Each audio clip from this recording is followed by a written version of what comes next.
Welcome to part 26.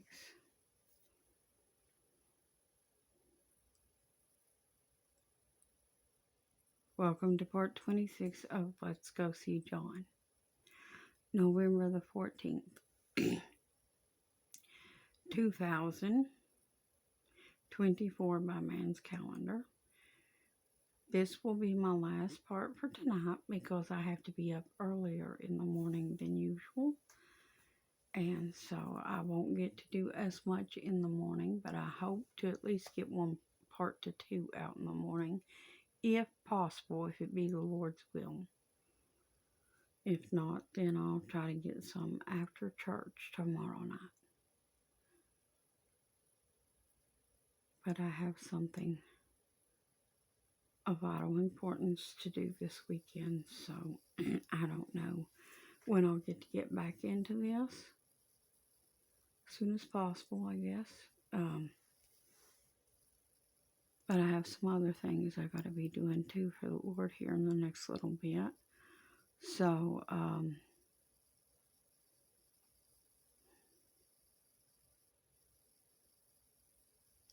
just pray for me.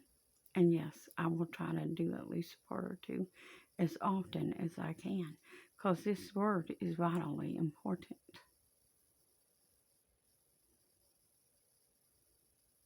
Now, I want to recap,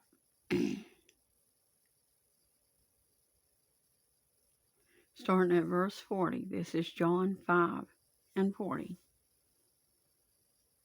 And you will not come to me that you might have life. I receive not honor from men. That means praise. I receive not praise from men. But I know you, that you have not the love of God in you. Well, sounds about right. That's what I've been talking to you about. The love of God has waxed cold in people. I am come in my Father's name, and you receive me not. If another shall come in his own name, him you will receive. How can you believe which receive honor one of another, and seek not the honor that comes from God only? See, you're looking for honor, he's saying, from man. But you're not content with honor that comes from the Lord only. But gentlemen, if you're going to preach the Word of God, you better strap on your hip waders, because it's going to be deep. And you're going to have to learn to take praise from the Lord alone. Because man ain't going to keep praising you, and they're not going to love on you the deeper you go in the Lord. And the more you tell them to come out of sin, which they love doing, because it sets a fire of judgment upon them. The more you preach against the sin and condemn what they do, they ain't going to love you for that. You might as well accept that right now. Yes, your families will turn against you. I can testify to that. I live in that space. You better be content and dwelling with you and Jesus. And him that belong to Jesus. Because that's what you're going to have. When you're telling the truth of the Lord, the world is not going to love you. When you insist to your families to live this word, they ain't going to be happy when they're used to just doing whatever they want. That don't mean give up and give in. That means keep going. How much is your family worth to you? You give up and give in, you're going to lose them over to the wrong side. You hanging there like a hair in a biscuit, as Brother Oscar Riley would say. You might just bring someone with you to the Lord.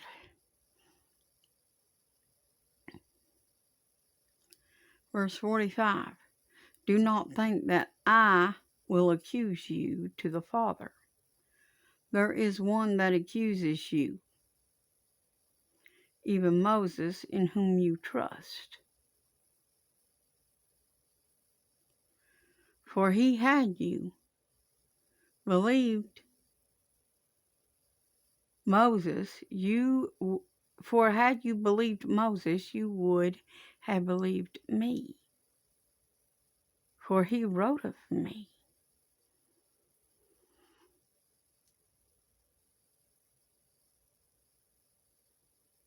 Anybody ever catch that? Moses wrote of God. Did you ever catch that? Till right then, when I'm pointing it out to you. I mean, had you caught that before in reading this? Moses didn't know Jesus.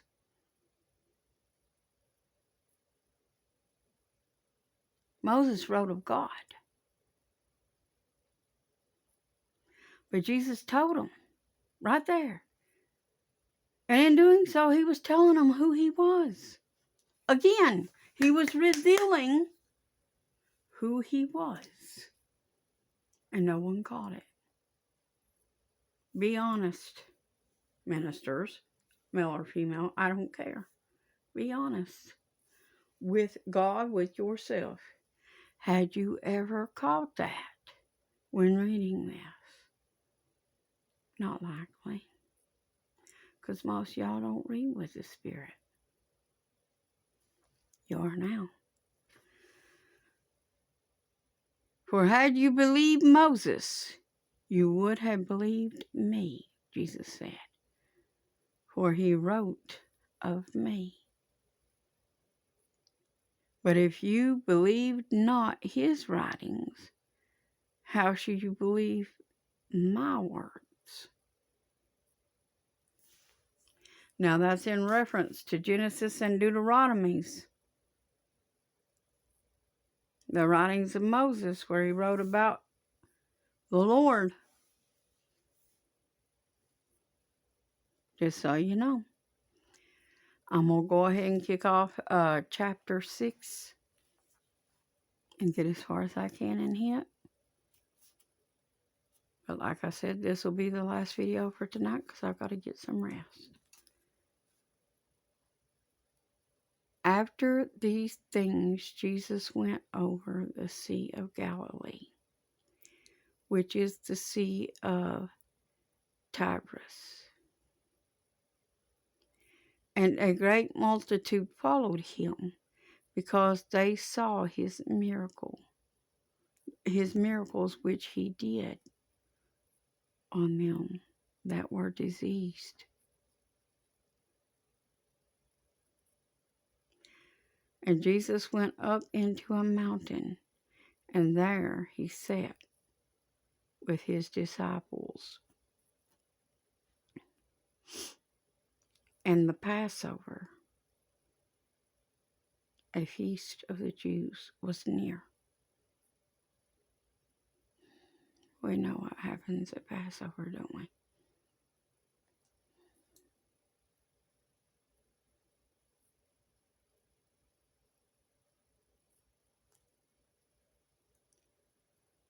When Jesus then lifted up his eyes, he saw a great company come to him, and he says to Philip, "Where shall we buy bread that they may eat?" And this he said to prove him, for he himself knew what he would do. See, Jesus already knew what he was planning. He was just asking Philip because he knew some of them still had doubts in their minds. And they was wavering. But Jesus already knew what his plan was. Philip answered him, 200 pennies worth of bread is not sufficient for them, that every one of them may take a little. One of his disciples, Andrew, Simon Peter's brother, says to him, there is a lad here which has 5 loaves and 2 small fish. But what are they among so many?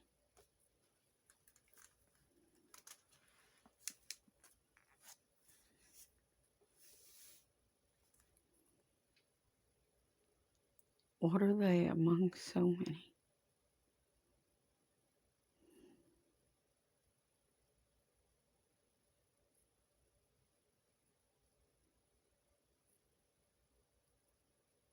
Do you believe that Jesus actually fed these 5,000 people?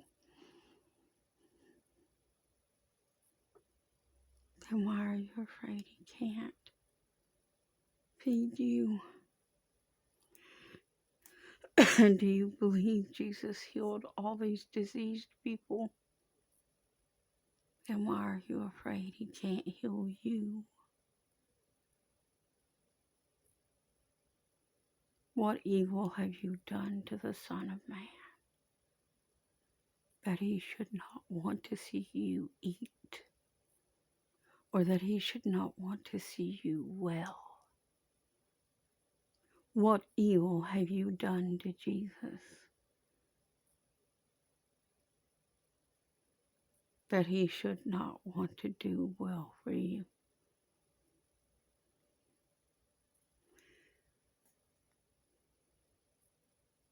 And Jesus said, make the men sit down. Now, there was much grass in the place. So the men sat down, in number about 5,000.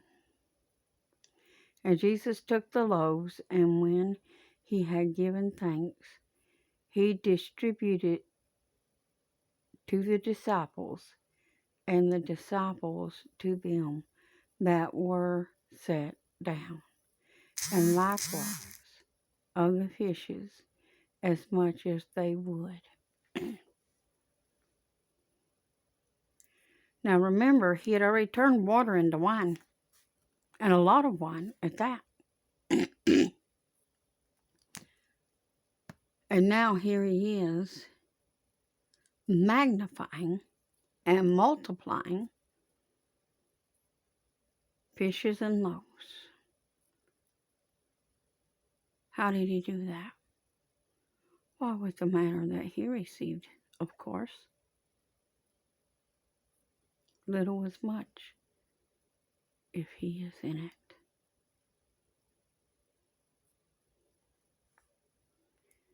When they were filled, he said to his disciples, gather up the fragments, that's the pieces, that remain, that nothing be lost.